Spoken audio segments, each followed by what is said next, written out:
सेबड़े गढ़ला सुभद्रा सचेतनता रथ राजधानी भुवनेश्वर में पताका देखाई सुभद्रा सचेतनता रथर शुभारंभ कर मुख्यमंत्री मोहन चरण माझी और उपमुख्यमंत्री प्रभाती परिड़ा यह एक स्वतंत्र कार्यक्रम अनुष्ठित होता आज आसंता 16 तारिख पर्यंत सारा राज्य में बुलिब यह सचेतनता रथ रास्तार बुलिब आ महिला बुझाइब योजना संपर्क में लोकों द्वंद्व दूर कर सचेतनता रथ परिक्रमा जड़े जड़े नोडाल अधिकारी दायित्व में रहिबे आसंता 17 तारिख में योजनार प्रथम किस्ती हिताधिकारी को प्रदान करा जिवो।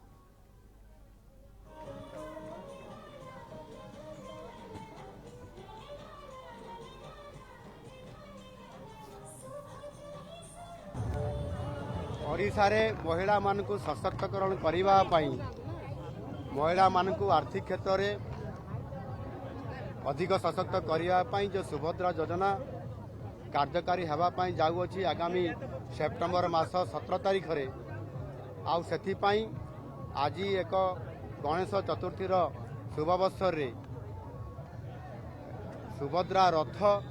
आज तार शुभारंभ करा जाउछि। प्रथमे भुवनेश्वर रे राजधानी रे एवं तापरे सारा जिल्ला रे एबे ये शुभारंभ कार्यक्रम आरंभ होगा पई जाउछि। ये शुभ अवसर रे प्रत्येक महिला जेबड़ी भाव में योग्य महिला जो मैंने अच्छा से सुभद्रा योजन वंचित न हे से सचेतनता रथ आज बाहरिला एवं सबु महिला को सचेतन करने सहित 1 कोटी ऊर्ध्व महिला एथिरे ताहार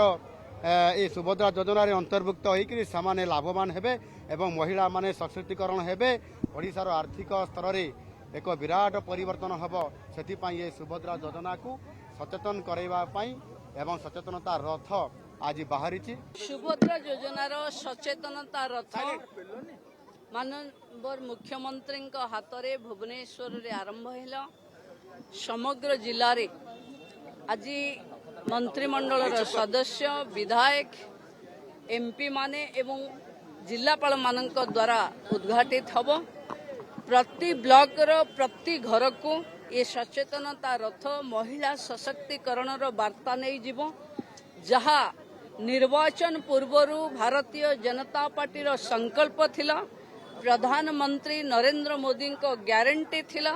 आज ताहा साकार रूप नहीं साधारण लोकों पाखे पहुंचवा जाउची। तेणु सुभद्रा रथ को गाँ गहली लोक माने एक सशक्तिकरण रथ भली माँ माने स्वागत करिवे संवर्धना देवे एवं प्रति घर रे सुभद्रा योजना पाई उपजुथिबा द्वंद्व को समाधान करिवारे ये रथ सहायक हब बोली मोर आशा और विश्वास।